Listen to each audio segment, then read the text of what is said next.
চাচ্ছি না, মানে ঋণগ্রস্ত ব্যক্তি জানাজাও তিনি পড়তেন না। তারপরে একজন এসে বললেন, ইয়া রাসূলুল্লাহ, আমি তার ঋণ শোধ করে দিব, তার যা ঋণ আছে আমি শোধ করে দিব। তখন নবী এসে জানাজা পড়লেন সাল্লাল্লাহু আলাইহি ওয়াসাল্লাম। তো আপনার এই কোটি কোটি টাকা ঋণ শোধ করার লোক তো রেডি আছে নাকি? আছে না? সমস্যা নেই, আপনার জানাজা পড়া হবে, আপনার মিলাদও হবে, আপনার একটা বড়সড় দোয়াও হবে ইনশাআল্লাহ। কিন্তু আল্লাহ পাক বলেছেন যে শহীদ, আল্লাহর পথে যুদ্ধ করে শহীদ হয়েছে, এই ব্যক্তির আত্মাও ঝুলে থাকে যতক্ষণ পর্যন্ত না তার ঋণটা শোধ করা হয়। এবার বলেন আমি কি বুঝাবো আপনাকে? আর কিছু বলতে হবে? তো এখন সেই দোয়া শিখাচ্ছি আপনাদেরকে, যে দোয়া শিখলে আপনারা ঋণ থেকে বাঁচবেন ইনশাআল্লাহ। কত দিবেন বলেন? আচ্ছা, হ্যাঁ, এই তো, শুকরিয়া। দোয়া করবেন যেন আল্লাহ পাকের দিনটাকে আল্লাহর জমিনে প্রতিষ্ঠা করতে পারি।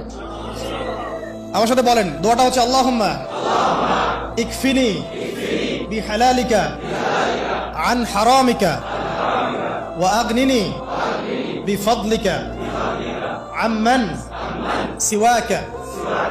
এই দোয়াটা ছোট না, এটা মুখস্থ করবেন, সেজদায় পড়বেন, নামাজের সেজদায় পড়বেন।